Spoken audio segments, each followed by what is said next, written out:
মমতা ব্যানার্জি পিছিয়ে বর্গের মানুষের জন্য কাজ করবে না, করবে না, করবে না।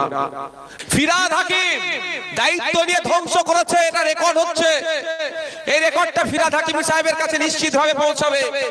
মুসলমানরা ওবিসিতে যে ধ্বংস হয়েছে এর দায় মমতা ব্যানার্জির উপরে বর্তাচ্ছে। আর মমতা ব্যানার্জিকে ক্যাবিনেটে এই আইনটা পাস করেছিল যখন, ওই ক্যাবিনেটে মমতা ব্যানার্জির সবথেকে কাছে বসে থাকা নেতাটার নাম হচ্ছে, মন্ত্রীটার নাম হচ্ছে ফিরহাদ হাকিম। ও এটাতে মমতা ব্যানার্জিকে আটকায়নি। শুভেন্দু অধিকারী মমতা ব্যানার্জি দিনের শেষে চায় যে আদিবাসী দলিত মুসলমানরা তার পায়ের নিচে বসে থাকুক, সেই জন্য তারা কথা বলে না। কিন্তু নওশাদ সিদ্দিকী কে দলিত কে আদিবাসী কে মুসলমান ওটা ভাবার প্রয়োজন বোধ করে না। আদিবাসীদের উপর অন্যায় হচ্ছে, আমি সর্বপ্রথম আওয়াজ তুলেছিলাম ওই 41 জনের সার্টিফিকেট ভেরিফাই করে অবিলম্বে বাতিল করতে হবে। প্রকৃত আদিবাসী 41 জনকে ডক্টর হওয়ার সুযোগ দিতে হবে। বাংলাদেশকে না ইলেকট্রিক দিয়ে অন্ধকারে তাদেরকে ঢেকে দেবো এটা বলছে না। যদি কেউ বলে সকালে বললে সন্ধ্যেবেলা দেখবেন ওর বলা বন্ধ হয়ে যাবে।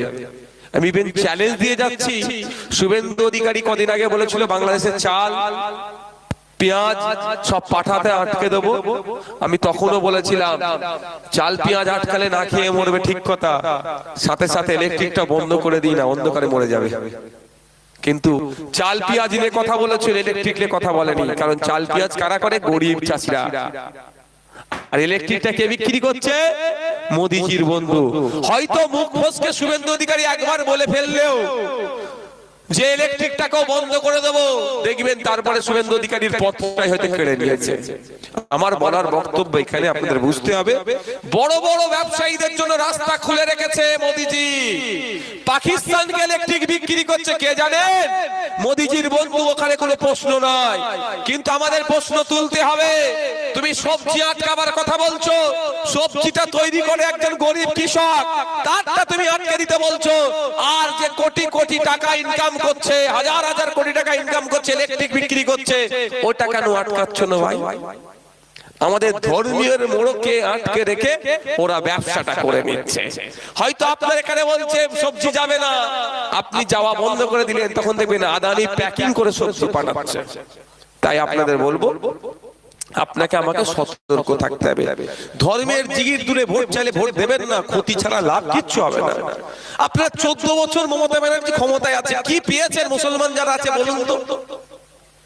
লাঞ্ছনা বঞ্চনা ছাড়া আর কি পেয়েছেন? দুধেল গাই তকমা ছাড়া আর কিছু পেয়েছেন? 11 বছর ক্ষমতায় আছে মোদিজি সেন্ট্রালে।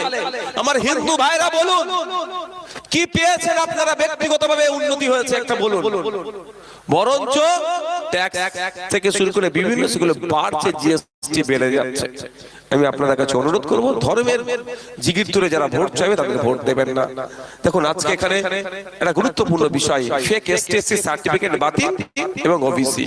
আপনারা কদিন আগে মেসিকে এসেছিল যুব ভারতী স্টেডিয়ামে, গন্ডগোল হয়েছিল, খবর পেয়েছেন? হ্যাঁ, মেসিকে দেখার জন্য যারা টিকিট কেটেছিলেন, টাকা দিয়ে টিকিট কাটলেন, টিকিট হাতে থাকলো, স্টেডিয়ামে ঢুকলেন, মেসিকে দেখতে পেলেন না। মমতা ব্যানার্জি মুসলমানদের সাথে ঠিক এই ধরনের বিচারিতা করছে নতুন করে। কি? আপনার হাতে সার্টিফিকেট থাকছে ওবিসি, ফর্ম ফিল আপ করলেন টাকা দিয়ে, চাকরির কম্পিটিশনে যাবেন, আর সংরক্ষণের কোটায় আপনি চাকরি পাবেন না। কিন্তু আপনাকে সংরক্ষণ কোটা পর্যন্ত নিয়ে যাবে টাকা দিয়ে মমতা ব্যানার্জি। ঠিক যেভাবে টাকাটা আপনি দিচ্ছেন, ঠিক যেভাবে আপনি আপনার টাকা দিয়ে ঢুকে মেসিকে দেখতে পেলেন না, ঠিক এখানেও সার্টিফিকেট দিয়ে সব ক্রাইটেরিয়া পার করবেন, সংরক্ষণ কোটাতে আপনি চাকরি পাবেন না। তাই আমি আপনাদের বলি, এই যে সার্টিফিকেট মমতা ব্যানার্জি দিয়েছে ওটাকে ছিঁড়ে ফেলে দেওয়া, বাড়িতে রেখে দেওয়া আর অ্যাপ্লাই করা, তিনটে নিট ফল হচ্ছে জিরো। মমতা ব্যানার্জি মুসলমানদের সাথে এই সময় সবথেকে বড় বিশ্বাসঘাতকতা যদি দুটো জিনিস করে থাকে, একটার নাম হচ্ছে নতুন ওবিসি সার্টিফিকেট, আর দ্বিতীয়টার নাম হচ্ছে ওয়াকাফ আইনকে মেনে নেওয়া। তাই বন্ধুগণ, মমতা ব্যানার্জিকে জবাব দিতে হবে। এর উত্তর মমতা ব্যানার্জির কাছ থেকে আপনাদের চাইতে হবে, কোন সার্ভের ভিত্তিতে ওবিসি এ ওবিসি বি কে নতুন করে তৈরি করেছেন, এর জবাব মমতা ব্যানার্জিকে দিতে হবে। আর এর সাথে যুক্ত আছে ওয়াকাফ চোর ফিরহাদ হাকিম। ফিরহাদ হাকিম দায়িত্ব দায়িত্ব নিয়ে ধ্বংস করেছে, এটা রেকর্ড হচ্ছে। এই রেকর্ডটা ফিরহাদ হাকিমি সাহেবের কাছে নিশ্চিতভাবে পৌঁছাবে।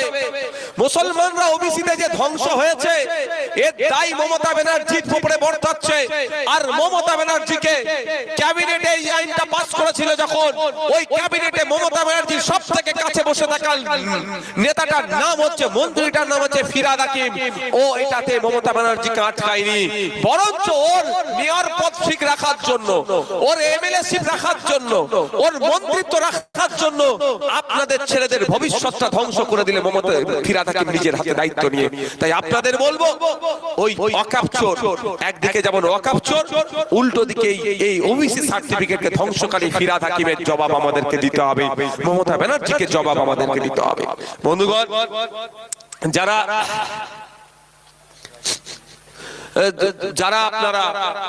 আপনারা এখানে উপস্থিত হয়েছেন, তো একটু শুনবেন ঠান্ডা মাথায়। মমতা ব্যানার্জি পিছিয়ে বর্গের মানুষের জন্য কাজ করবে না, করবে না, করবে না।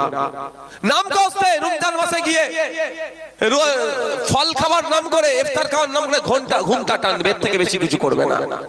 আদিবাসীর জন্য কাজ করবে না, ধামসা মাদল খুব বেশি হলে দিয়ে দেবে। 11 না 15 কোটি টাকার নাকি ধামসা মাদল দিয়েছে আদিবাসী ভাইদেরকে। আমি আদিবাসী ভাইদের বলবো, এখানে অনেকে আছে, ধামসা মাদল প্রয়োজন না আদিবাসী শিক্ষায় অগ্রগতি হোক, এটা বেশি প্রয়োজন? আপনারা বলুন। নিশ্চিতভাবে শিক্ষার কথা বলবে, কিন্তু স্কুলে শিক্ষক দেবে না। আদিবাসী মাধ্যম স্কুল, আদিবাসীদের টিচার মাধ্যম টিচার নাই। এই দ্বিচারিতা করছে। এই দ্বিচারিতা করতে করতে কি করেছে মমতা ব্যানার্জি?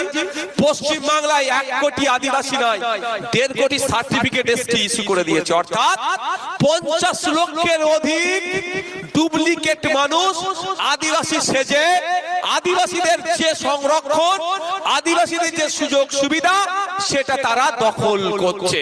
তার একটা জ্বলন্ত উদাহরণ দিচ্ছি। এবারে কলকাতাতে 41 জন ডক্টর এমবিবিএস এর চান্স পেয়েছেন, ডক্টর হবে, নিটে পাস করে এমবিবিএস এর চান্স পেয়েছে। তার মধ্যে 41 জন সন্দেহভাজন ডাউট লিস্টে আছে, যারা আদিবাসী নয়, আদিবাসী সেজে তারা ডাক্তার হচ্ছে আদিবাসী কোটা থেকে। এটা মমতা ব্যানার্জি দ্বিচারিতা। মমতা ব্যানার্জি ইচ্ছা করে আদিবাসীদেরকে ডক্টর হওয়া থেকে বঞ্চিত করছে।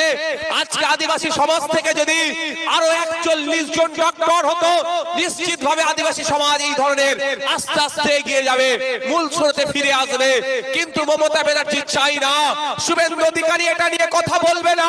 শুভেন্দু অধিকারী, মমতা ব্যানার্জি দিনের শেষে চায় যে আদিবাসী দলিত মুসলমানরা তার পায়ের নিচে বসে থাকুক, সেই জন্য তারা কথা বলে না। কিন্তু নওশাদ সিদ্দিকী কে দলিত, কে আদিবাসী, কে মুসলমান, ওটা ভাবার প্রয়োজন বোধ করে না। আদিবাসীদের উপরে অন্যায় হচ্ছে। আমি সর্বপ্রথম আওয়াজ তুলেছিলাম, ওই 41 জনের সার্টিফিকেট ভেরিফাই করে অবিলম্বে বাতিল করতে হবে। প্রকৃত আদিবাসী 41 জনকে ডক্টর হওয়ার সুযোগ দিতে হবে। শুভেন্দু বাবু বলবে, কোনদিনের জন্য বলবে না। আর মমতা ব্যানার্জি তো দায়িত্ব নিয়ে করছে, মমতা ব্যানার্জি দায়িত্ব নিয়ে দিচ্ছে, আদিবাসীদেরকে ধামসা মাদল দিচ্ছে। কিন্তু আদিবাসীর বাড়ির একটা ছেলে ডক্টর হবে, সেটা হতে দেবে না। কেন? আদিবাসী বাড়ির যদি ছেলে একটা ডক্টর হয়ে যায়, তাহলে ওই এলাকার, ওই পাড়ার, ওই মানুষজন মূল স্রোতে আসবে। এটা স্বাভাবিক। এটা মমতা ব্যানার্জি করতে দেবে না। আর এটা তো মমতা ব্যানার্জি একা মিশন নয়, এটা শুভেন্দু অধিকারী এখন যে দলে আছে সেই দলেরই মিশন।